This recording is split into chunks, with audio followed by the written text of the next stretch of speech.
Butsudo Muhen Se Gando. Sentient beings are numberless. I vow to save them all. Billions of them, and yet we vow to save them all. We say sentient beings, not human beings. Of course, that includes all living things, all animals and plants, everything. Bon no Mujin Se Gandan.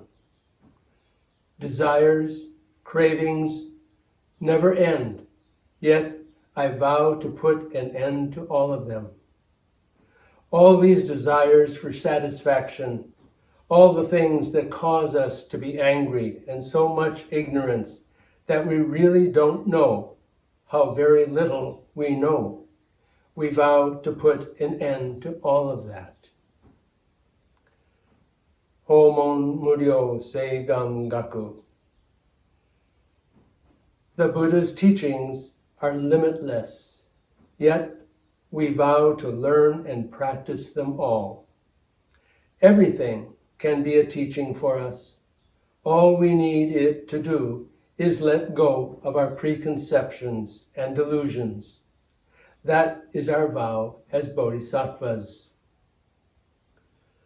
Butsudo Mujo Se Ganjo. The Buddha way is supreme, superior to all others.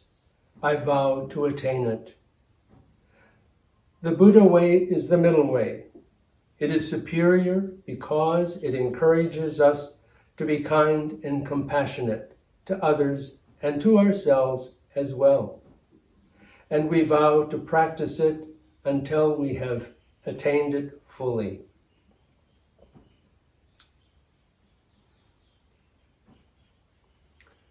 Good morning. These are the 4 great bodhisattva vows that we have recited and that we recite whenever we hear words about the teaching of the Buddha Dharma. My Buddhist name is Shoyu Daitsu. My Western name is Thomas Albert Wright.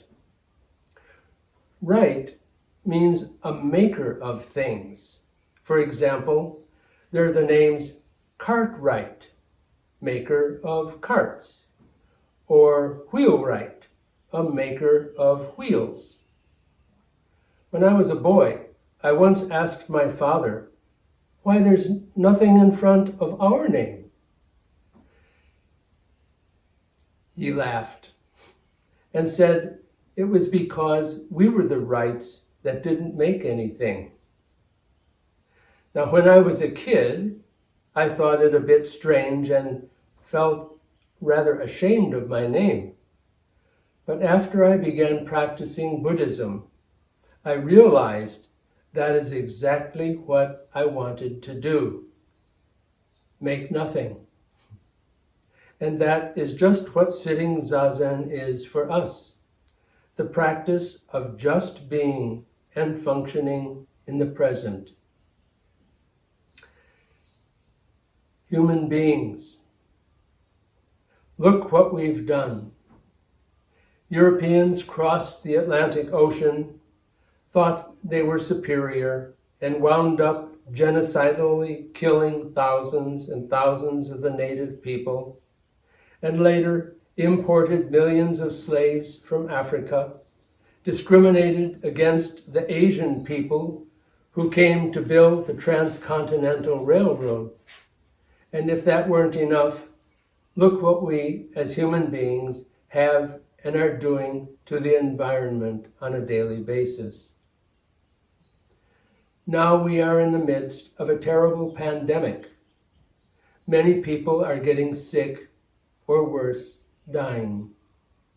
We're asked to stay at home, or if we go out, to wear a mask and keep social distance from our neighbor. Perhaps there has been no greater time to just sit and be still. You know, when we don't have to go to a temple, we don't have to go to a temple in order to sit Zazen. we can sit right at home. All we need do is find a quiet spot in our home where we can just sit without distractions. Then, if we can find a mat and cushion, we can sit down. If you're young enough, perhaps you can fold your legs in the lotus position. If not, perhaps the half lotus is more comfortable.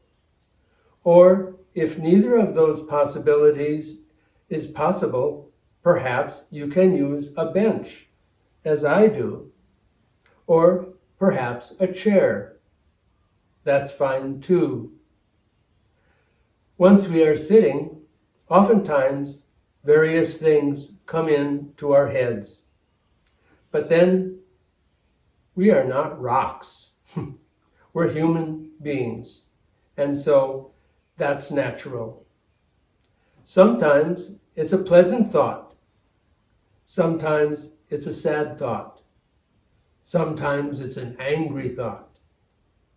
In Zen, these thoughts are often compared to clouds. We don't know where these clouds come from. They just seem to come and go, come and go.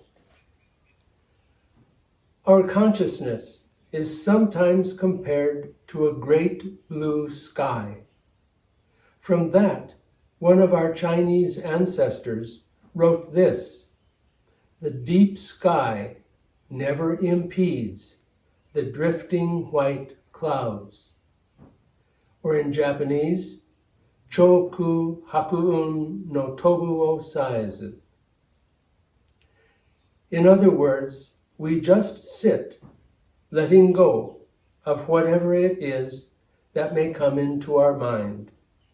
We just let go again and again and again. These thoughts are the scenery of our zazen. Sometimes these drifting white clouds are beautiful. Sometimes they're thunderous. Sometimes they bring rain, tears. It's all okay.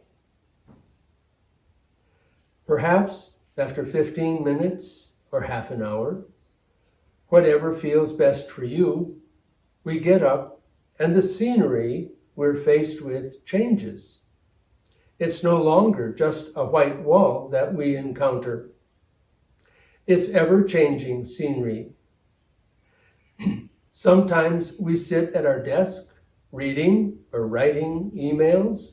Sometimes we're having lunch with a friend who has just lost a loved one. This is the scenery of our daily life.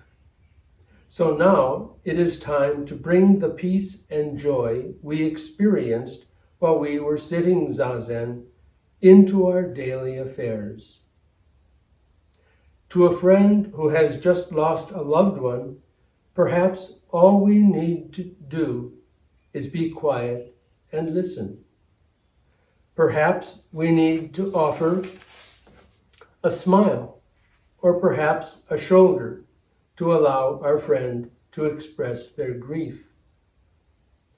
What our zazen practice enables us to do is just be in the present and carry out actions that will bring about peace and joy to ourselves and to those around us.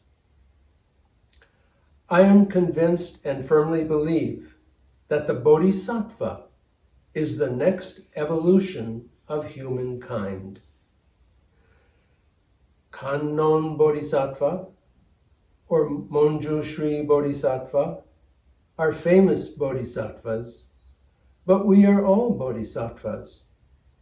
Perhaps we're still just small bodhisattvas, but we're bodhisattvas nonetheless. Through being kind, even towards those we don't particularly care to be kind to, or good listeners instead of just talkers, those are acts of the Bodhisattva. Letting go of always thinking in terms of me, my, mine. is another way, letting go of I want this, or it's my way or the highway, or letting go of that's mine, you can't have it. The turning of our thoughts and actions towards carrying out what our very own life force, the vis viva, within each of us, that is the functioning of the Bodhisattva.